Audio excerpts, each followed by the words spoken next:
मार्ग की कहानी एक छोटा सा घर और एक माँ जो अपने बेटे अमन के साथ मुंबई के एक कोने में रहती थी। अमन एक मासूम और सपनों से भरा हुआ लड़का था। उसका सपना एक कामयाब इंसान बनने का था, लेकिन हालात अक्सर उसके रास्ते में रुकावट बन जाती थी। अमन के पिता की मौत तब हो गया था जब वो सिर्फ 5 साल का था। माँ शांति देवी घर का खर्चा चलाने के लिए सिलाई और कपड़ों का काम करती थी। उन्होंने अमन को अच्छी तालीम देने के लिए अपनी जिंदगी की हर खुशी कुर्बान कर दी। लेकिन अमन जब कॉलेज में था तभी एक दिन शांति देवी को पता चला कि उनको कैंसर है। डॉक्टर ने कहा कि उनके पास बस कुछ महीने बचे हैं। ये खबर अमन के लिए एक बड़ा झटका थी। माँ ने अमन को बुलाकर कहा, बेटा जिंदगी में कभी हार मत मानना। मैं नहीं रहूंगी लेकिन मेरी दुआएं हमेशा तेरे साथ रहेंगी। अमन ने माँ के हाथों को पकड़कर वादा किया कि वो उनका सपना पूरा करेगा और उनकी दुआएं अपने साथ रखेगा। माँ के गुजरने के बाद अमन के लिए जिंदगी और ज्यादा मुश्किल हो गई। एक तरफ फाइनेंशियल प्रॉब्लम्स थी और दूसरी तरफ उनके सपनों का बोझ।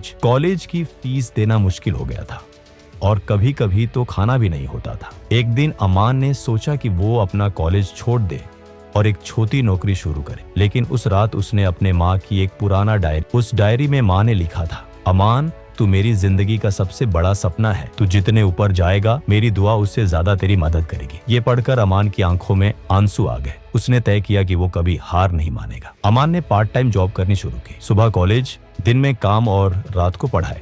ये उसका रूटीन बन गया। एक दिन उसके एक दोस्त ने बताया कि एक बड़े सॉफ्टवेयर कंपनी का इंटर्नशिप प्रोग्राम है जो स्टूडेंट्स के लिए है। अमन ने अप्लाई किया लेकिन कंपटीशन बहुत टफ था। जब रिजल्ट आया तो अमन का नाम शॉर्टलिस्टेड कैंडिडेट्स में नहीं था। लेकिन एक दिन उसका फोन बजा। कंपनी के एचआर ने कहा कि एक कैंडिडेट ने अपना नाम वापस ले लिया है और अमन को एक चांस मिल रहा है। अमन के लिए ये एक चमत्कार था। उसने सोचा माँ की दुआ का असर है ये। इंटर्नशिप के दौरान अमन ने दिन रात मेहनत की। उसकी क्रिएटिविटी और डेडिकेशन ने उसके सीनियर्स को इम्प्रेस की। इंटर्नशिप के खत्म होते ही उसको वही कंपनी में एक फुल टाइम जॉब मिल गई। ये अमन के सपनों की पहली सीढ़ी थी। पिछले साल तक जो लड़का अपने कॉलेज की फीस भरने के लिए परेशान था, आज एक रिप्यूटेड आईटी कंपनी में काम कर रहा था। उसने माँ के सपने को सच करने की शुरुआत कर दी थी। अमन का करियर एक रॉकेट की तरह आगे बढ़ता गया। उसने अपनी सेविंग्स से एक घर खरीदा और एक एनजीओ शुरू किया जो गरीब माँ बाप के बच्चों की पढ़ाई का खर्चा उठाता है। उसने अपने एनजीओ का नाम शांति रखा, अपनी माँ के नाम पर। एक दिन जब अमन अपने घर के मंदिर में माँ की तस्वीर के सामने खड़ा था, उसने कहा,